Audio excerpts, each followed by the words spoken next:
Assalamualaikum warahmatullahi wabarakatuh. So, kita berada di part terakhir lah untuk chapter 1 iaitu electrical supply, transmission dan distribution. Okay. So, seramnya, okay. So, untuk kita bermula dengan TMB supply system. Okay. Kebiasaannya sistem TMB ni dia menggunakan sistem 3 fasa, 3 phase voltage iaitu dengan menggunakan frekuensi 50 Hz. Okay. Untuk Malaysia kita hanya fokus pada 50 Hz. Okay, so secara amnya kita ada transmission network. Okay, kita ada sistem 275 kV, 132 kV dan juga 66 kV. Okay, semua yang paling tinggi di Malaysia kita ada yang terbaru iaitu 500 kV.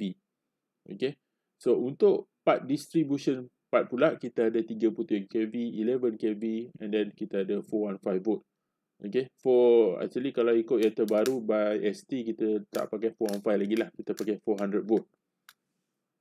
Okay, so selain tu kita juga ada 22 kV and also 6.6 kV lah. Ni limited lah kat Malaysia. Kalau kat Johor dia ada lagi lah 22 kV. So, and then kita ada 240 volt untuk single phase. Drawn, sebenarnya dia ambil daripada 415, 400 volt. And then daripada 3 fasa. Bila single phase dia akan jadi 230. Okay. And so itu the general supply lah. Okay, so ini adalah sistem sedikit step by step lah.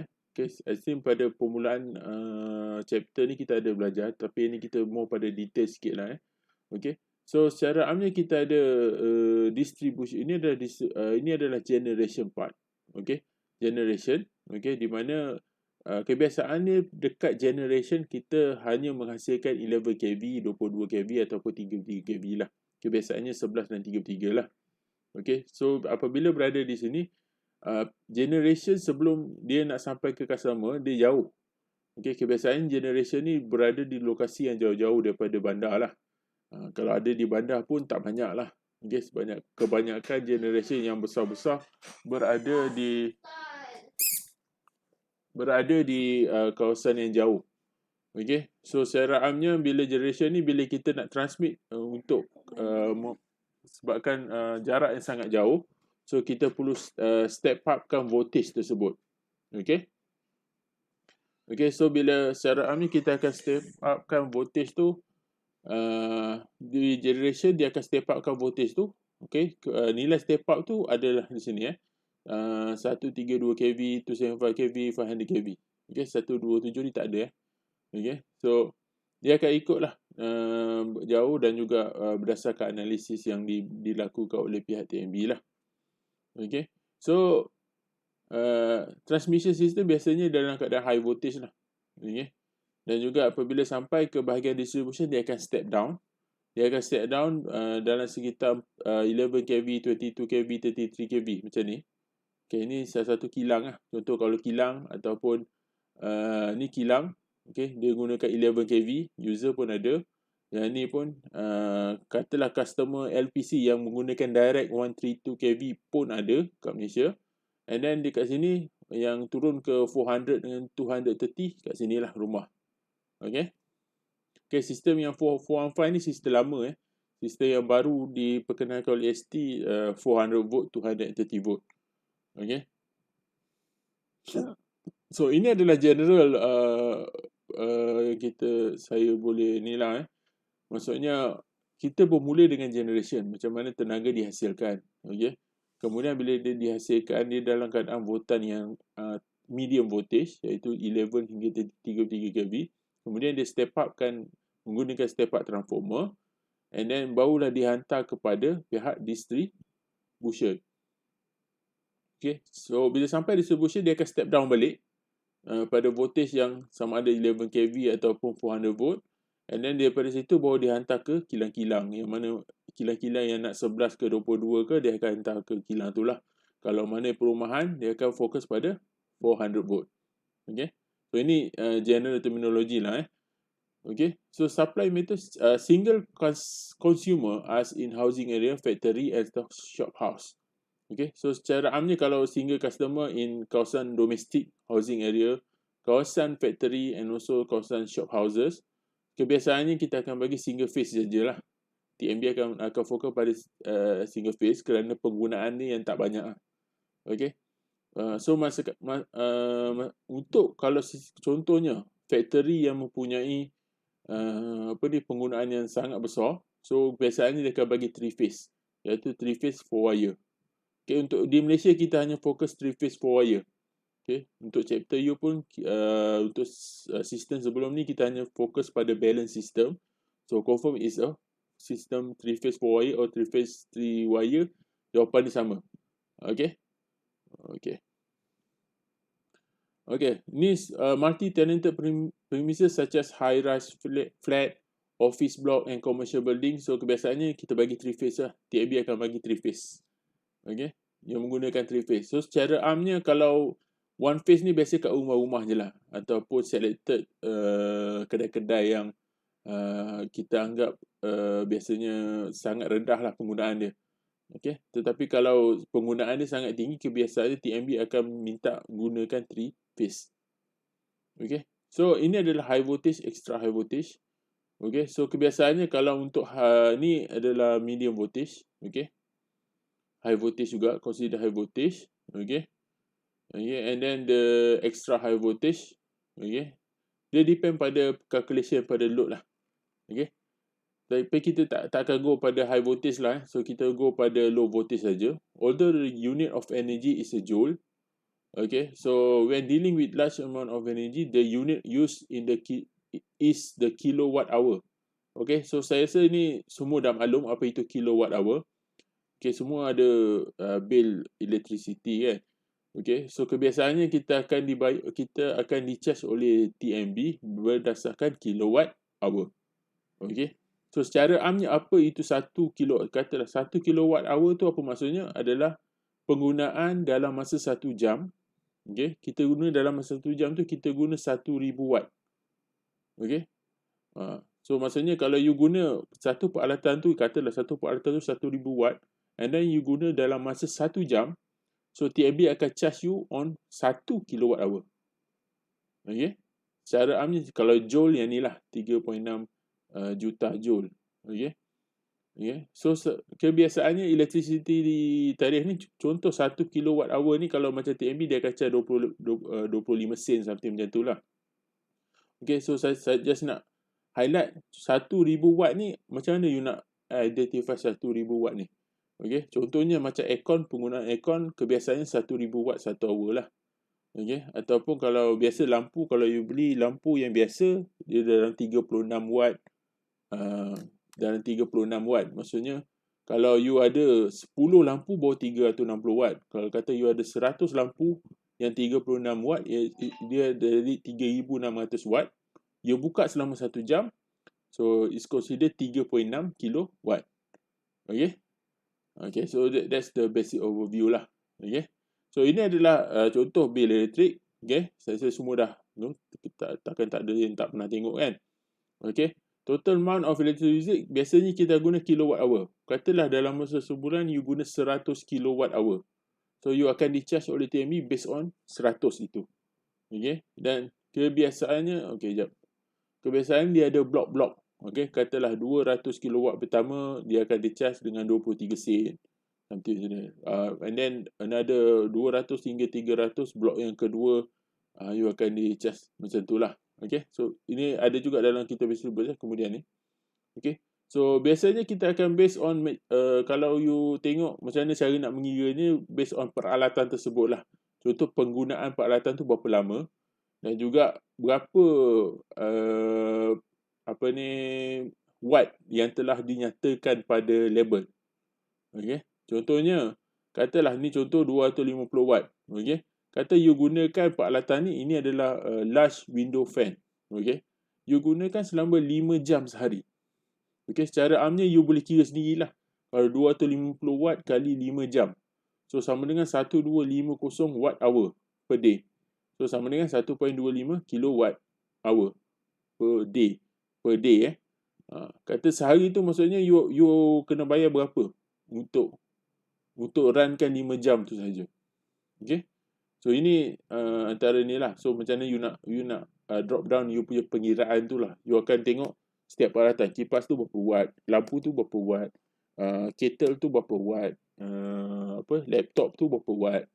So semua kena ada detail lah.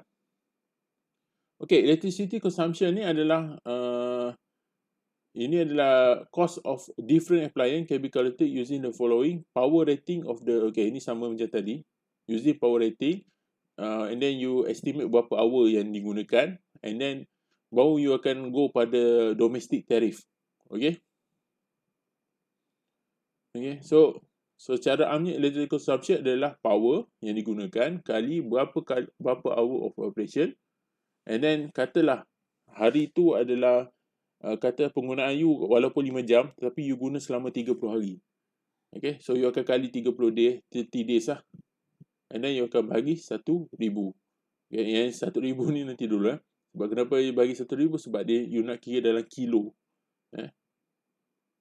Okay, ini contoh tarif rate lah untuk domestic rate. Ini dekat rumah-rumah lah. Ini blok yang pertama adalah first 200 kW yang you akan di-charge oleh TNB 21.8 sen. Okay, bukan RM21, 21.8 sen. Okay, so dia ni blok yang terusnya 100 kW iaitu antara 201 hingga 300 kW. Katalah kalau you kat rumah you hanya guna 200 kW dalam masa sebulan. Okay, so you akan di-charge 21.8 sen kali 200. Itu saja. Okay, so kalau you guna 300, so you akan guna the first block untuk 200, pengiraan 200 kW pertama, dan another 100 kW tu you akan guna blok yang kedua. Okay, begitu juga untuk blok-blok seterusnya lah, sehingga 900 kW per month ni. Okay, so biasa minimum charge is RM3 lah. Kata kalau you tak guna langsung pun TNB mesti charge jugalah sebanyak RM3. Okay, so ini adalah contoh pengiraan untuk kalau you guna peralatan di rumah, you nak buat domestic consumption. So ini ada satu soalan yang pernah keluar dalam final lah. So dia bagi nilai peralatan dia, kuantiti berapa, power berapa, daily usage berapa, and then you kena kira berapa energy consume dia dan juga berapa bill yang dia kena bayar based on tariff. Okay, so ini contohnya, kata refrigerator you ada satu, power watt dia based on nameplate dia adalah 1,200, based on label dia lah 1,200 watt.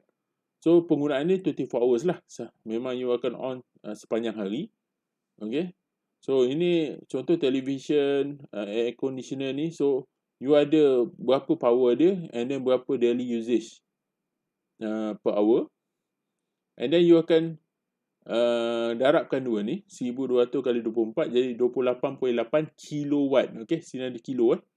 Okay, so you akan darab dua ni. So you nak tahu ni energy consumption per day.